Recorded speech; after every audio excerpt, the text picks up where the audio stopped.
Hi everyone, I'm JC and I am currently a student here in South Korea. Welcome to my YouTube channel. If you are planning to come here anytime soon, you might be wondering how you are going to live in South Korea or how are you going to learn the language as fast as possible. If these are some of the questions that you have in mind right now, this video is specifically made for you. Tip number one is to make friends. Like, definitely, if you come here in Korea and you want to study, you have to make friends. If you're going to make friends, you have to choose someone whom you think you are compatible with. I think it's not necessary that you have to befriend everyone in the university. I think that would be just difficult. So for me, when I came here in Korea, I am thankful that I have found a lot of friends. Actually, I have friends from Africa, I have friends in Asia, of course, and I have friends in Europe. But the point here is that I was able to find my support group among these friends, and that is what I am thankful about. My Southeast Asian friends are the ones I consider my support network here in South Korea. I'm just happy that I found a new family here in South Korea, despite the fact that I am far away from home.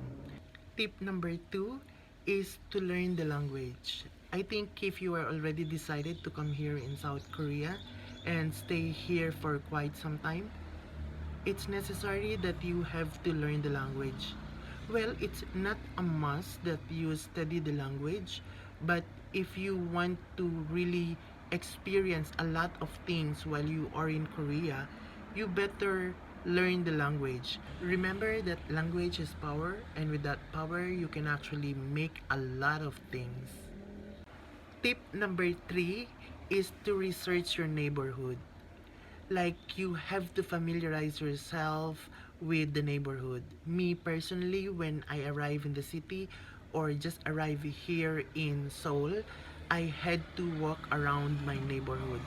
This is to actually familiarize yourselves with the different stores, the different places that you can actually go or you can visit if you need something to be able to survive in the city. Tip number four is to try Korean culture. Like, you can join all the activities that are available in your community.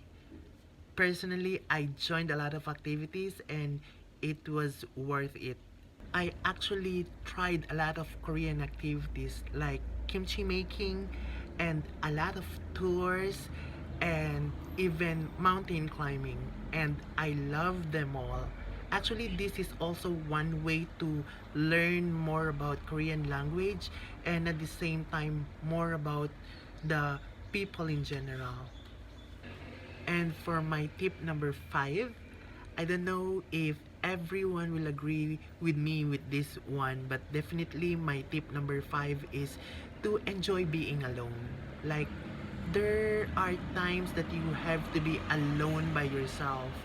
It's not always necessary that you have to go out with friends, you go out with somebody else. I think there are times when you just want to be alone. And there are instances when I just go out, walk along the river, think about something else, enjoy the food alone. I think doing something alone is not being selfish, but also trying to discover yourself as an individual. I think it's just fine if you go out with your friends sometimes and you go out alone sometimes. Like, either way, you can still learn something about yourself. And definitely, it will help you discover more about yourself and at the same time, of course, Seoul and South Korea in general. So, guys, these are the things that I do here in South Korea to maximize my stay and to make the most out of it. I hope that these tips will also help you in one way or another to enjoy your stay in South Korea. Annyeong!